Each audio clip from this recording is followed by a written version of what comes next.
Assalamualaikum warahmatullahi wabarakatuh. Alhamdulillah wassalatu wassalamu ala Rasulillah wa ala alihi wa ashabihi wa man nasarahu wa wala.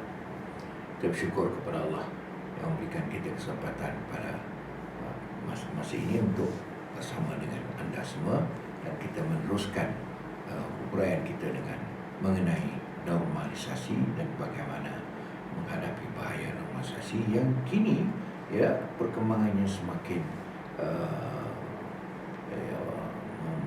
membarah, perkembangan pesat gerakan normalisasi dan mekanisme penyusupan itu menyebabkan kita semua saudara sekalian pasti perlu dan mesti bahkan mustahak bingkas membela Palestin pada masa kini dan nanti, iaitu dengan apa saja, baik masa, harta, hati nurani, aksi maupun dengan bukti nyata. Dan usaha perjuangan ini yang kita sebutkan tadi boleh dicapai dan diraih dengan menerapkan sejumlah strategi yang efektif, yang berkesan, yang antaranya meliputi 10 strategi. Tuan-tuan puan sekalian, pertama dicadangkan agar kita menghidupkan kembali semangat perjuangan Palestin dalam pemikiran dan kehidupan. Palestin adalah milik kita semua. Dengan semua fakta dan bukti yang nyata adalah menunjukkan memang Palestin milik sah kita. Adalah tidak wajar kita merelakan hidup dan lenyapnya serta menjauhnya perjuangan Palestin ini dari lubuk pemikiran dan kerisauan benak sanubari kita semua. Isu perjuangan Palestin adalah bahagian yang terpenting dalam perjuangan dan juga merupakan cabaran peradaban serta budaya yang terbesar yang mesti kita perjuangkan. Yang kedua, memasukkan dengan kita memasukkan semula isu Palestin dalam kurikulum pendidikan negara-negara umat Islam dan Arab pada tahap yang berbeza dengan cara yang lebih mantap dan berkesan, dengan segala bahan butir agama, sejarah, Islam, Kristian, geografi, politik dan tren berfikir. Isu ini lebih mendesak memandangkan akhir-akhir ini isu Palestin begitu kurang tertancap dalam peta minda anak-anak dan orang muda di kebanyakan negara Arab dan Islam masa kini. Yang ketiga, menghidupkan semula sastra Palestin, Adabul Palestini, di samping menyediakan hadiah berharga untuk semua hasil ciptaan inovatif dalam bidang puisi, prosa, cerita atau hikayat dan lain-lain. Ini di samping menyebar luaskan penerbitan karya inovatif hasil inovatif mereka, termasuklah menterjemahkan serta menghasilkan filem, drama dan berbagai karya seni dari hasil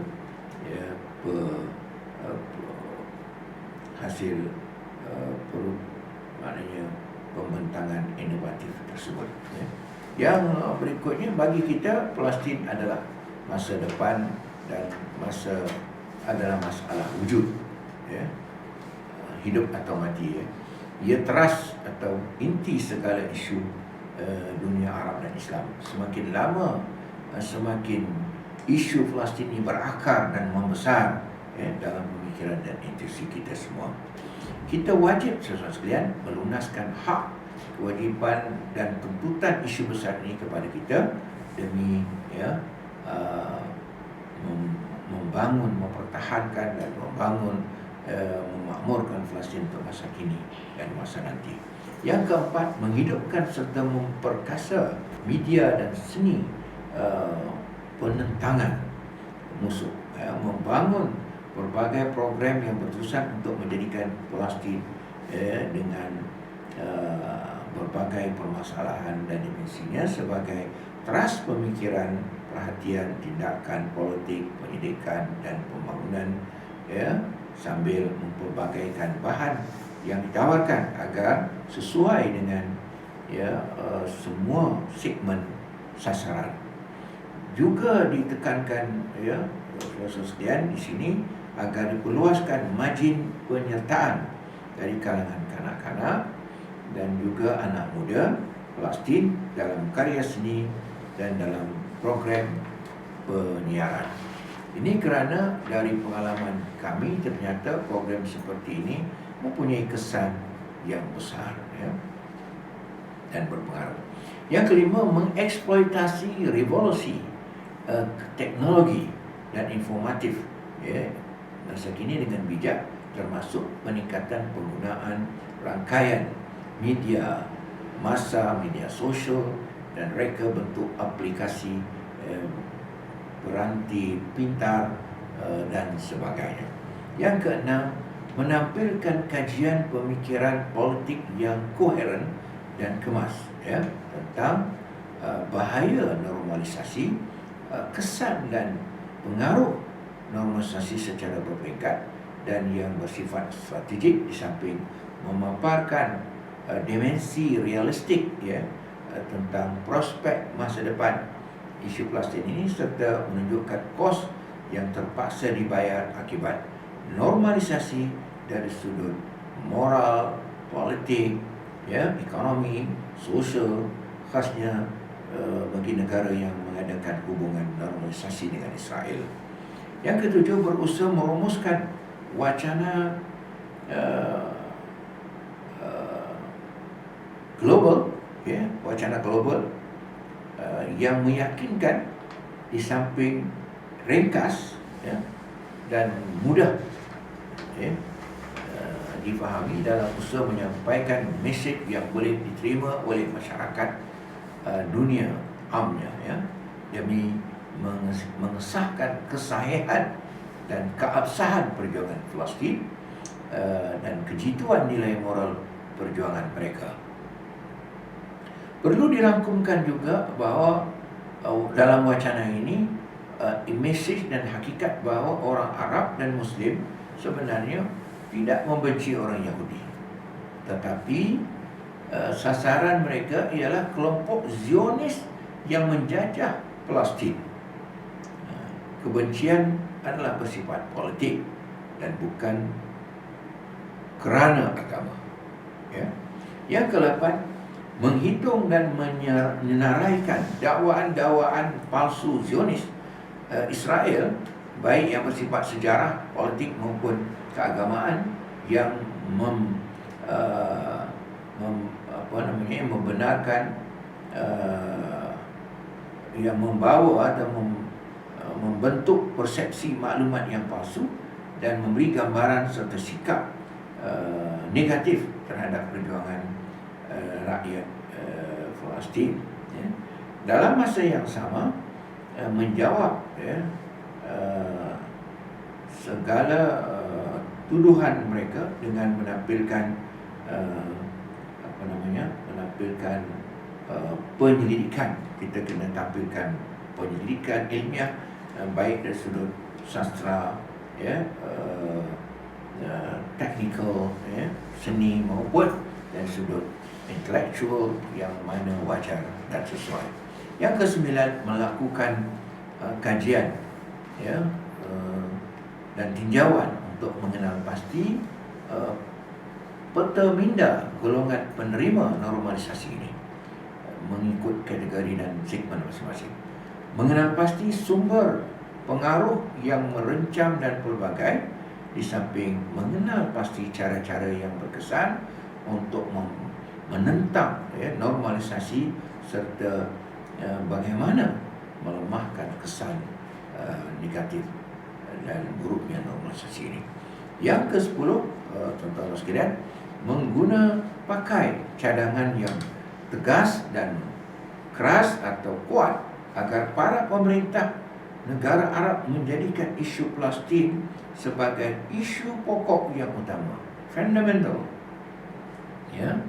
bersifat eksistensial, dan bukan sebagai isu jiran sebelah yang mengalami ketidakadilan, dan hanya memerlukan doa, sokongan, pertolongan. Oleh itu, jiran berkenaan perlu menyedari hak dan budi jirannya, dan budi jiran itu tidak boleh dituntut lebih-lebih kerana budi jirannya ada batasnya. Jadi bukan itu isunya, tapi dia adalah isu yang merupakan hidup dan mati ummah. Sebelum mengakhiri wajah ini, ada baiknya kita memetik apa yang dikatakan oleh Presiden Kesatuan Ulama Muslimin Sedunia, iaitu Dr. Ahmad Abdul Salam Al-Raisuni, di mana beliau pernah menegaskan, dia kata, kami memang sedia telah memiliki pendirian dan sikap yang tetap akan mempertahankan, iaitu bahawa kami tidak akan bersikap lemah lembut dan tunduk terhadap penjajah Israel dengan segala pemerkosaan, rampasan tanah dilakukannya serta ketidakadilan terhadap rakyat Palestin dan rakyat negara jiran mereka. Kami menganggap bahawa normalisasi adalah pengiktirafan dan mengabsahkan rampasan tanah air rakyat Palestin, memperakukan kezaliman, menyokong segala kejahatan yang mereka lakukan. Normalisasi bukan isu diplomatik atau politik semata-mata dalam hubungan antara bangsa, tapi dia bermakna yang menerima normalisasi ini adalah sebagai manusia yang mengalu-alu dan menyambut baik penjenayah serta pengganas, malah mengulurkan tangan kepada mereka dan memeluk erat mereka, serta memberikan mereka keabsahan melakukan kejahatan, segala kejahatan. Inilah makna normalisasi dan hakikatnya, dan kami tidak boleh menerima normalisasi, dan kami tidak boleh menerima normalisasi. Bahkan kita semua, para hadirin dan para muslimat dan para penonton sekalian, tidak boleh menerima normalisasi, dari segi akal, dari segi syarak, dari segi apa juga, hujah-hujah undang-undang dan sebagainya. Tidak boleh sama sekali. Jadi sama-samalah kita tolak normalisasi politik dengan Israel, kerana normalisasi ini bermaksud membiasakan atau menganggap perkara biasa, tapi membunuh, merampas, merogol dan menjarah tanah air orang ini bukan perkara normal, bukan perkara biasa. Ini bercanggah dengan semua peraturan, keadilan, dasar-dasar yang adil. Sekian, wabillahi taufiq. Assalamualaikum warahmatullahi wabarakatuh.